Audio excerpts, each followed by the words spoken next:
today I think a lot of us are talking about our journeys, what makes us passionate, where our passion is and everything like that. And before I go into my presentation, I'll just tell you, I had this crazy idea.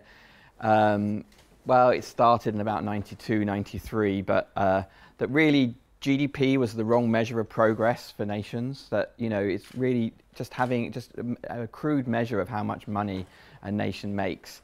It can't be the best way of measuring progress in the 21st century. Well, it was the 20th century then. And I followed that train of thought. So if any of you have had a great idea, don't forget it. Keep following that train of thought.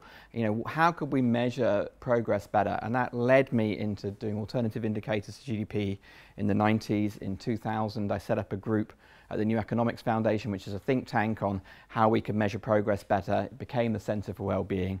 I got very, very interested in happiness, well-being, the experience of life. What's our lived experience? How can we create measures of our lived experience rather than just the conditions of life?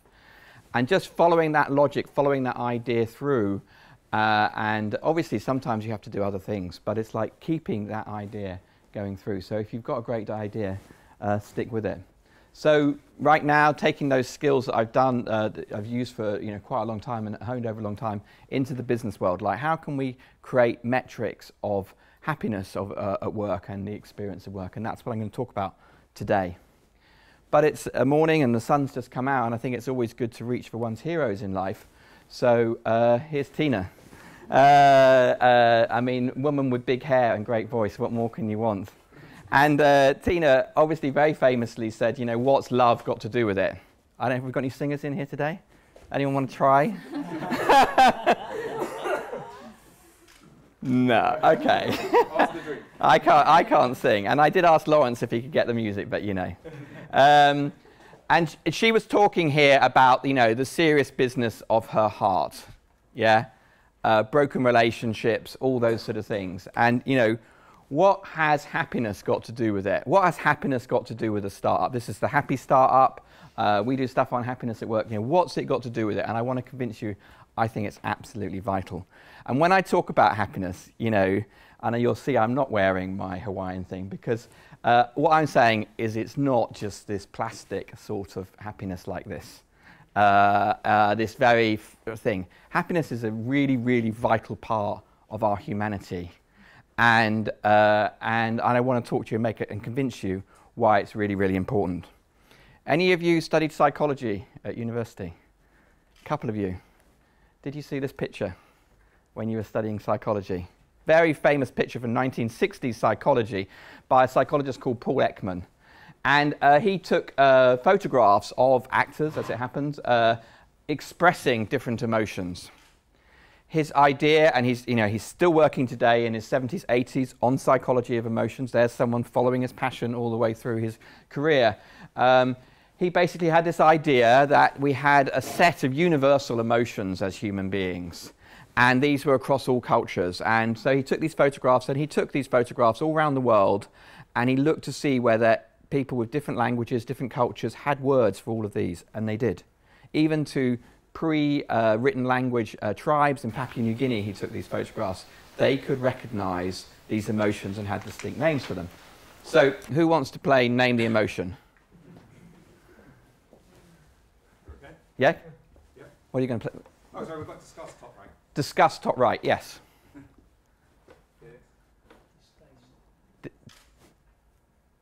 Yeah, any others? Anger. Anger, which one? Top left. Top left, correct. Yeah? Sad, bottom right, sad. So, sad, bottom right, yeah. Surprise, bottom left. Yeah. Happiness. Happiness, with a very nice gap in his teeth, yeah? And fear. And fear. Yeah. And the point is, if all human beings across the planet experience these emotions, they must have an evolutionary purpose. Humanity has not... I know evolution doesn't invest time and energy in things. It's a question of selection and all sorts of things. But we have been naturally selected through our ancestors to express these because they are useful for our surviving and our thriving. They just don't come out. Fear is obviously to do with the flight mechanism. We hear a rustle in the grass. It pays us to be frightened that that might be a tiger. It would not pay us to go, oh, isn't it pretty? and be happy at seeing a tiger. It pays us to be frightened, yeah? If something slithers on the ground, you know, a lot of you will instinctively, without thinking about it, get fearful because snakes have been dangerous in our evolutionary history. One actually should be much more frightened of electric plug sockets now, but we haven't actually got that evolved, hardwired into us yet. But you know, we're going to have much more problems there. So these things happen. You know, anger is about a violation of a norm. Sadness is about a loss of a support system. How do we cope with these things? They are very, very functional for us.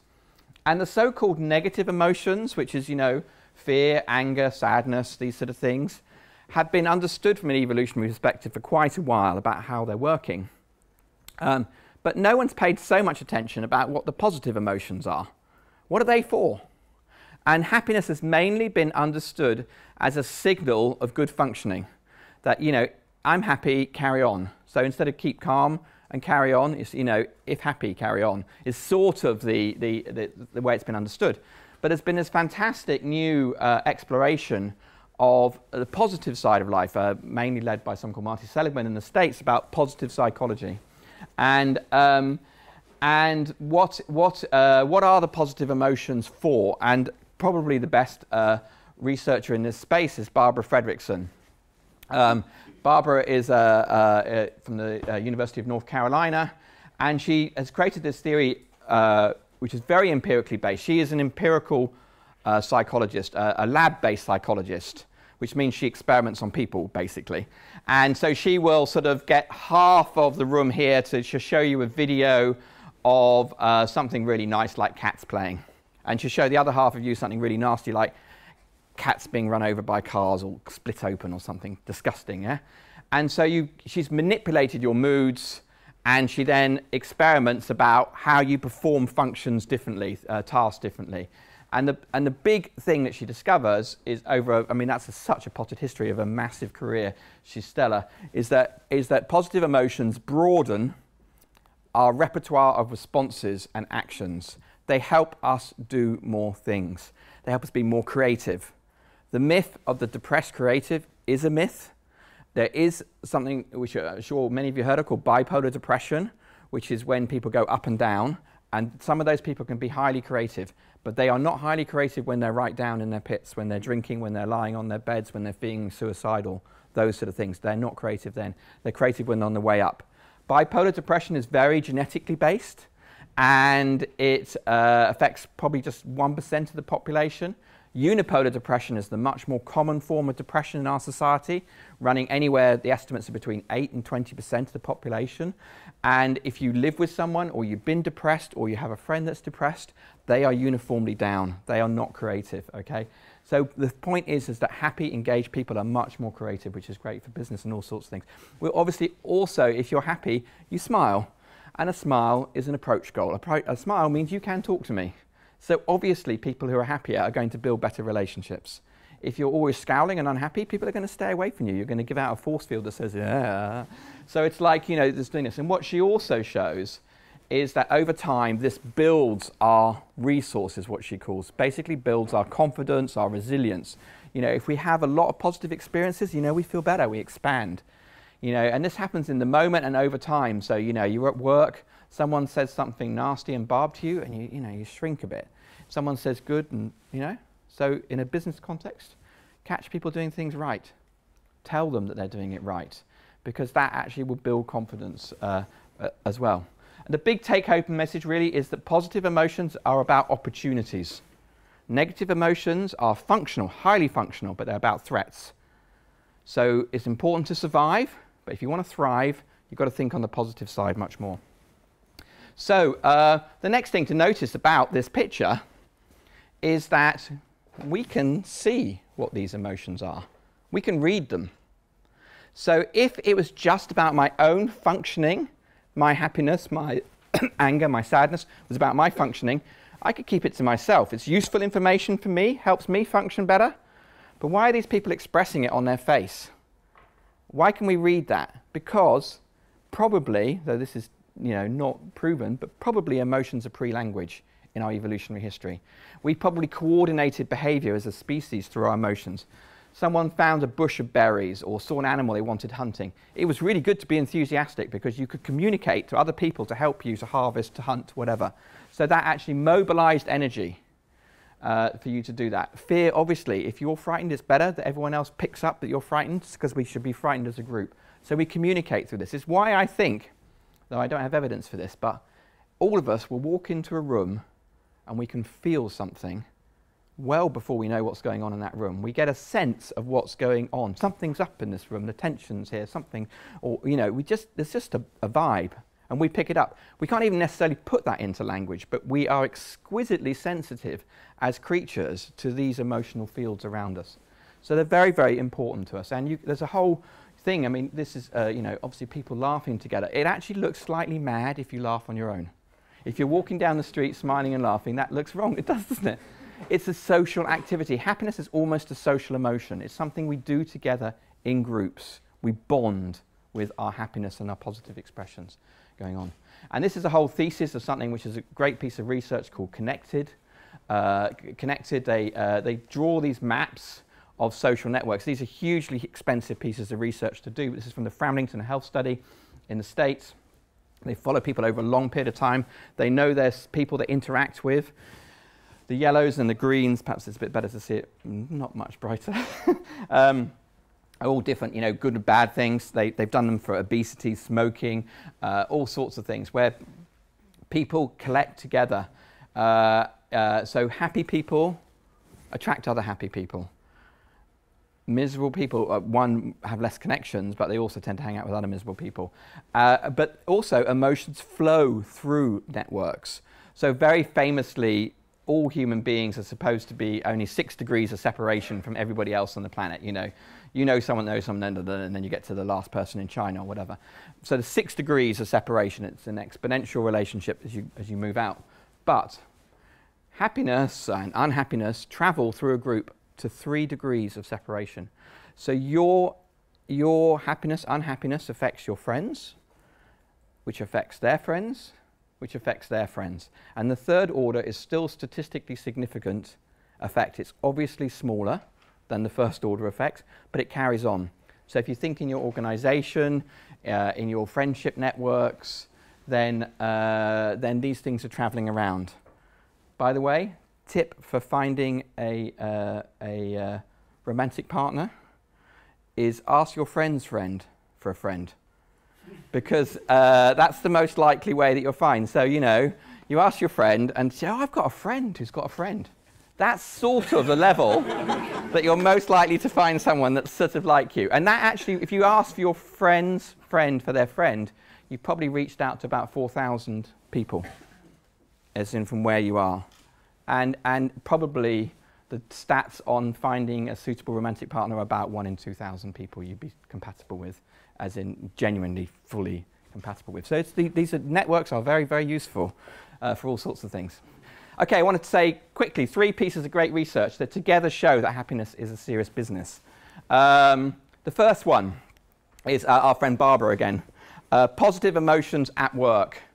They did this study in this organization where they had 60 different teams in the same organization, and they looked at performance, yeah?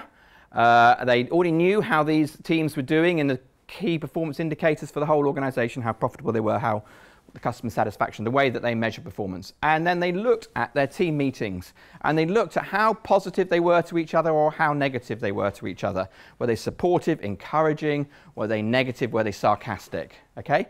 And they looked at the ratio of positive to negative, what they called utterances. I think it was about an hour's team meeting they studied. And they put them in this table: high-performing teams, medium-performing teams, low-performing teams.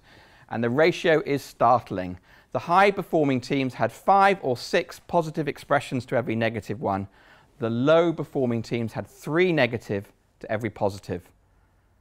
These were very different fields of team meetings. And some of you are quite a bit younger than me, but I imagine that we've all been in different feelings of team meetings.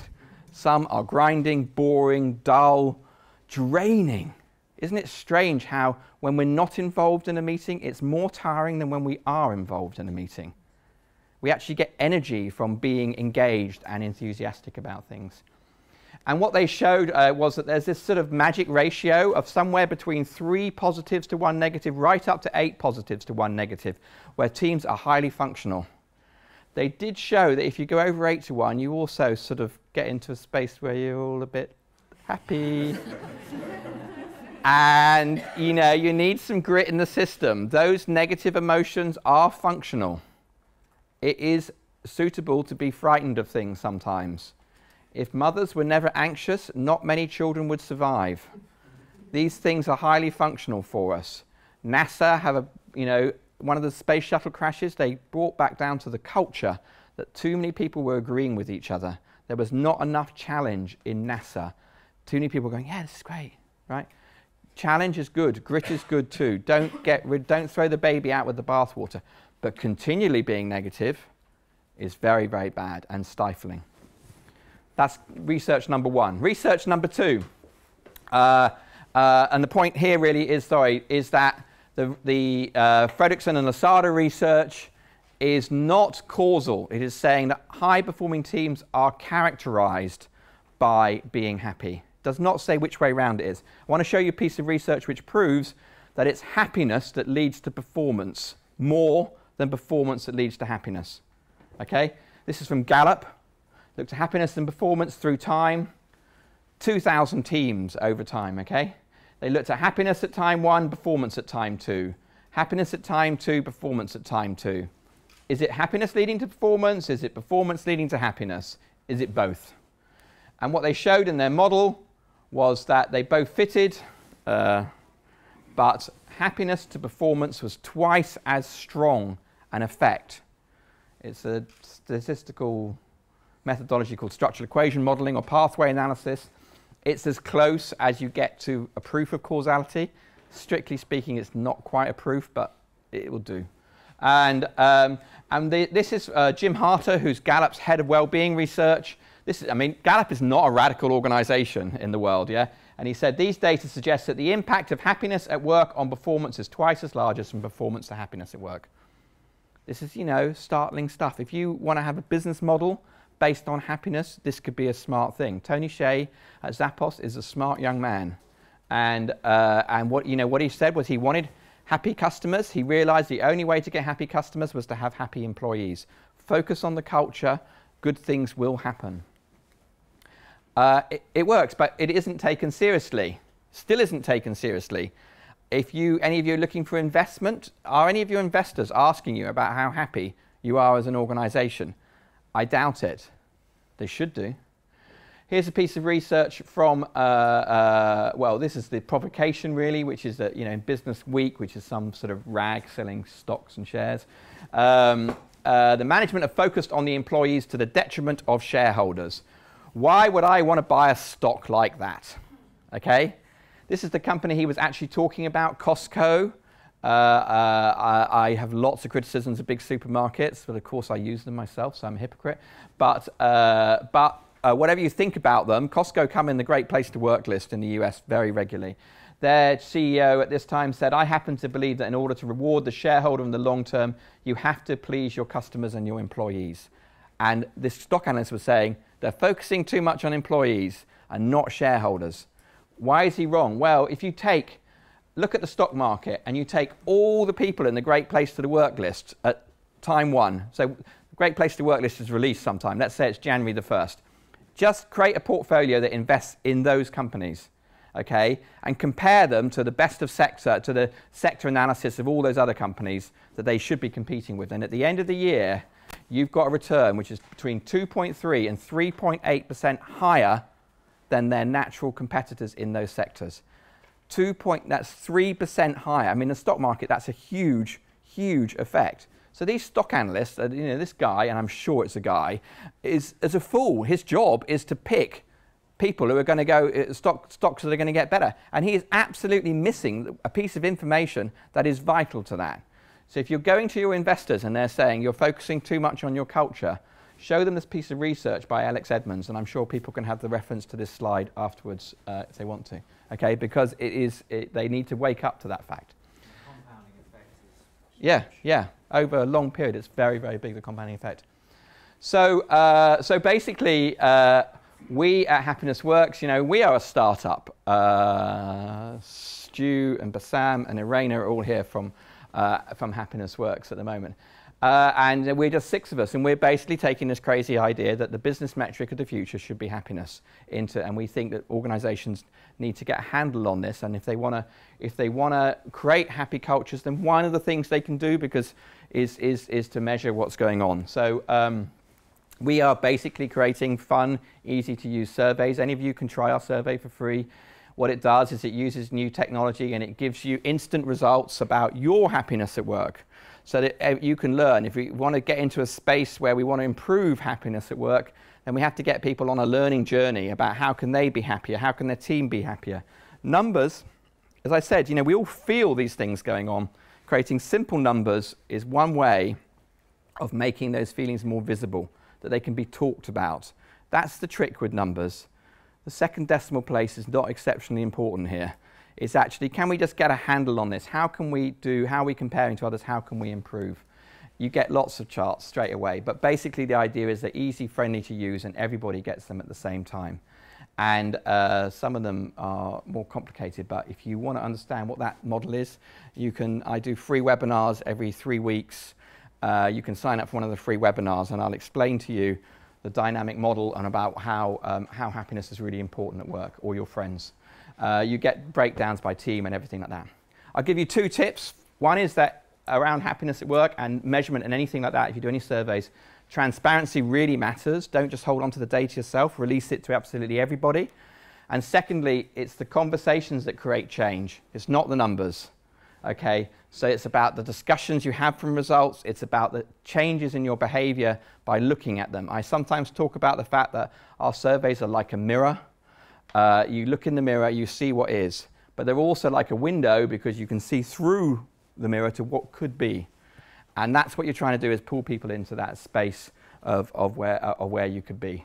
So there's our website. As I say, free webinars, free trials and whatever. So what would Tina think, having heard that? Yeah? Well, I think that if Tina had heard that talk, that she would think that happiness is simply the best. Thank you.